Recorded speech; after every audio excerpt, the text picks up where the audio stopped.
and think that we'll take care of them here. It's just ridiculous, yeah. But the law says that parents come unlawfully. The law says that parents come unlawfully are subject to prosecution. If you want to do that, just change the law. You literally have all branches of government at your disposal.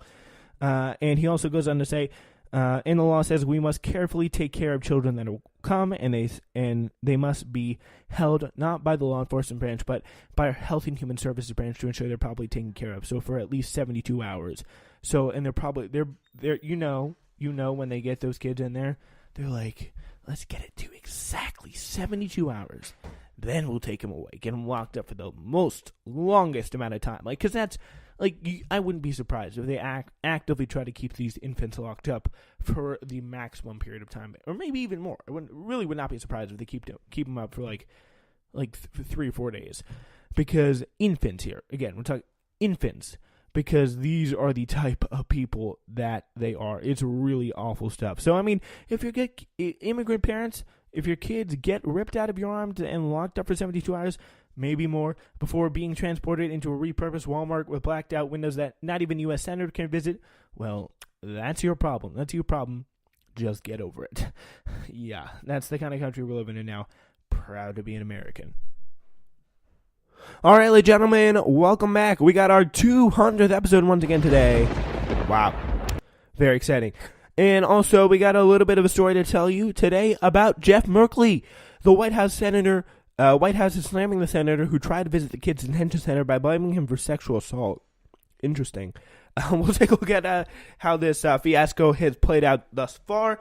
Democratic Senator Jeff Merkley of Oregon, who had the police called on him when he traveled to Texas over the weekend to try to visit an immigration detention center, rather a repurposed Walmart building for undocumented kids. Never an administration to let an important story go unanswered. Donald Trump's White House on Monday released a statement slamming Merkley and blaming his politics for sexual assault. He voted against closing the catch and release loopholes used by child smugglers, and reckless open border policies are responsible for the permanent separations of thousands of American families who've been forced to bury their loved ones. No one is taking a public safety lecture from Senator Merkley, whose own policies endanger children, empower human smugglers and drug cartels, and allow violent criminal aliens to flood into American communities. That was literally the White House statement, pretty much saying, like, no one's taking a public safety lecture from Senator Merkley. He helps the drug cartels. Like, what is that? What is that? The statement was also included a section on background, meaning that it was not supposed to be attributed to the White House, but was published by the Post was published by the Post after CNS used it in a story. Perhaps all this obfuscation is because the administration is trying to tie Merkley to crimes of sexual assault. The victims of Senator Merkley's reckless open border policy include his own constituents, a 65-year-old Oregon woman who was sexually assaulted by an illegal alien that had previously been deported 20 times prior, a young Oregon girl who was allegedly raped by a twice deported illegal alien. So he's pretty much, this is what he's saying. So for the actions of two people, like, this is probably the lowest of the low. If you want to look at politically dirty, if you want to look at disgusting, if you want to look at worse than Samantha Bee calling Ivanka Trump a feckless C-word on TV, this is what it is. The White House literally trying to tie Senator Jeff Merkley to crimes of sexual assault by two people. And they are literally trying sexual assault by illegal aliens. They're trying to blame him for it. Just because he wanted to check out the quality, check out the conditions of poor, helpless children that we in America, or the American government, is trying to take care of. This is probably one of the most despicable things ever. I mean, Jesus. The tactic of highlighting a few bad actors who buck the trend to justify inhumane immigration policies has become standard for Trump, and it's really just an extension of a criminalization narrative that has been historically found at home in both parties, who continue to call MS-13 gang members animals every chance he gets. But this is the response Merkley gets for merely trying to see undocumented immigrant children being held in detention centers. It feels exceedingly likely that we've only just started to see the depths of the White House will sink to in order to defend their policies. It's very scary what they can possibly do, because it's just, like, you don't know. you just don't know what they could be doing. I mean, Jeff Merkley, he probably had a good idea doing what he did. He went to this. He had the police called him on him. He had everything happening, and it was really scary. It was very disturbing, and you're like, what's going on? I just don't get it. It's very, very, very disturbing that we see this kind of very disturbing that we see this kind of situation developing here, and like why are we allowing the White House? There needs to be some accountability for the White House, and that's, again, it's going to be so much more important that if we have a Democratic controlled at least House, maybe even Senate, that we can get so much more done and have such a better opportunity for change. Because I mean, even a relatively corporate Democrat would not take this BS, or a Congress of relatively corporate Democrats. I mean, God forbid, but would probably not take this BS from the White House. They really need to get in there. It's going to be super important for the future. And like, why can't we be able to see this? Like, this is our country, this is our policies, and the fact that we're being kept from this, even our representatives are being kept from this, is disgraceful, and it needs to stop, like, right now. Because, like, Jesus, this is very, very disturbing stuff. So anyway, we turn now to GOP Hill staffers, the enablers, as I like to call them. They are cashing in big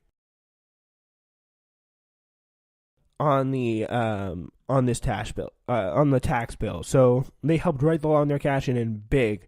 I mean, what happens when your House or Senator, your House or Senate or White House aide who helped ram through a disastrous tax law that radically redistributes wealth to the already obscenely wealthy? You get a promotion.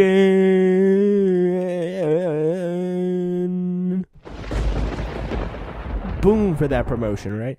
Anyway, Politico explained on Monday night, powerhouse accounting firm PricewaterhouseCoopers landed one of the biggest prizes, announcing Monday that Mark Prater, the Senate Finance Committee's longtime GOP chief tax counsel, is a new managing director of its tax policy services group. So pretty much what's happened is they're getting very, very cushy new jobs now. They're not the White House or Senate or House aides anymore that they once were. A top aide, Brendan Dunn, joined Aiken, Gump, Stouse, Hauer, and Feld in May as a partner in its public law and policy practice.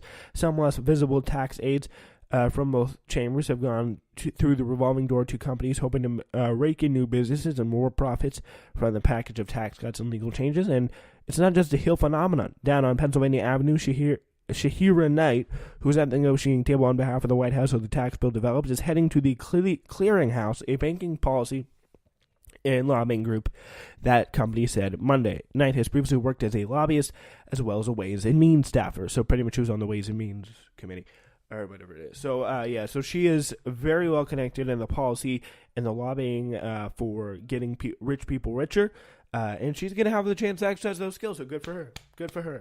While we just sit here and watch the income inequality grow to dangerously high levels in this country, the likes of which we have never seen before. Like, we have never seen before. So, it is very, again, we're just getting a lot of disturbing stuff going on today.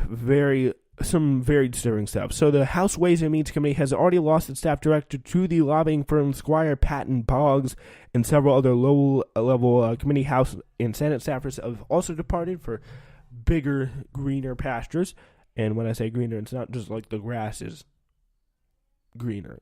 You get what I'm saying.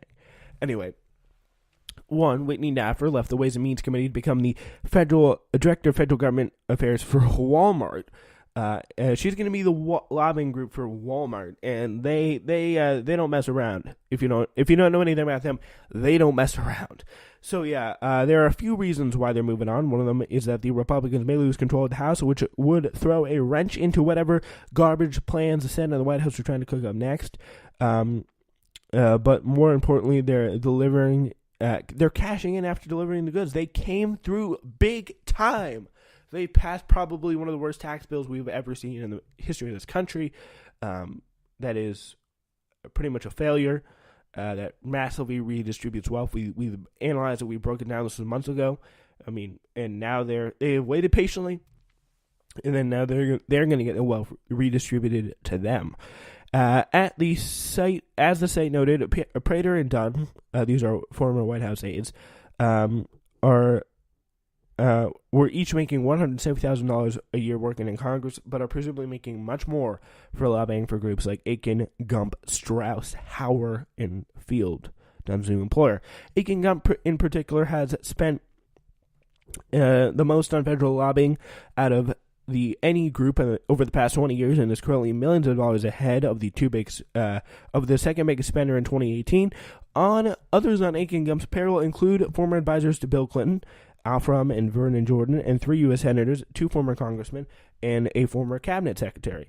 And so what's in it for these groups, according to Politico? Emphasis here is going to be mine. In addition to matching staffers' pedigrees with new employers' long-term needs, Hill hires will bring short-term benefits by helping translate the legislative intent of many tax law provisions going through the rulemaking process now and for the foreseeable future, Gerson said. They can give their employers a big leg up on complex law that faces a lot of regulatory uncertainty. So they know this is what the Hill is really trying to do. This is the big corporation they're really trying to get money to now. So write the law on a 6-figure salary, enter the private sector where you get a hefty raise to help clients maximize the benefits under the law you just helped write. Sounds like nice work if you can get it. I mean, no, only if everyone can have that job. Jesus Christ.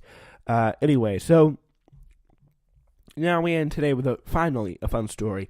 The German United States Ambassador to Germany, Richard Grenell, officially entered the role less than a month ago, but he's already worn out his welcome. Grenell's a former spokesman for the U.S. at the United Nations under George W. Bush and a former Fox News contributor, was nominated by Donald Trump last September, and confirmed by the Senate in April. Immediately after entering his new role last month, Grenell got himself in some hot water with the new host country because of the tweet, because of course he did. He's a Fox News contributor. Everyone knows those are the smartest people in the world. So as the real Donald Trump said, U.S. sanctions will target critical sectors of Iran's economy. German companies doing business in Iran should wind down operations immediately. Okay, here we go. Apparently countries you're supposed to do diplomacy with don't love it when you tell them how to conduct their own affairs. Who could have seen that comment? So, like, if we had some guy come in and just say, wind down your affairs with Iran immediately. Like, what? Like, especially when it's an idiot ambassador from Donald Trump, there is a much bigger problem, in my opinion. But Grenell apparently doesn't know how to take a hint, because over the weekend he gave an explosive interview to Breitbart in which he essentially said he wants to trigger the European libs by enabling the continent's far-right leaders. I absolutely want to empower other conservatives throughout Europe, other leaders, Grenell told Breitbart. I think there is a groundswell of conservative policies that are taking hold because of the failed policies of the left. In the same interview, Grenell also plays Australian Chancellor Sebastian Kurz. I think Sebastian Kurz is a rock star, Grenell said. I'm a big fan. Kurz, like Merkel, leads his country's biggest center-right party, but unlike Merkel, he's an anti-immigrant hardliner who formed a coalition government with his country's largest far-right party. For that reason, the leader of Grenell's new country isn't such a big fan. Grenell said in a tweet, it was ridiculous to say that he'd endorse candidates/parties when literally he just said he wants to empower them. That's probably bigger than endorsing them. He wants to empower them. He wants to actively help to make them better. Like, that's literally a blatant lie. So, yeah, he said, absurd. I condemn these comments completely. Don't put words in my mouth. The idea that I endorse candidates' parties is ridiculous. I stand by my comment that we are experiencing an awakening from the silent majority, those who reject elites and their bubble, led by Trump. That's it. That's all I have to say. Yeah, and this is all on top of Trump's own antagonism towards Germany, including his recent threat to push out German car makers from the United States. So after the Breitbart interview, Agence France Presse reports that Germans are now kind of sick of this dude's bleep and want him gone. What this man is doing is unheard of in international diplomacy. Martin Schulz, the former leader of Germany's center-left Social Democratic Party, which is a junior partner in a coalition with Merkel's Christian Democratic Union for nearly 5 years, So he told the German news agency DPA that what the man is doing is unheard of in international diplomacy. If a German ambassador were to say in Washington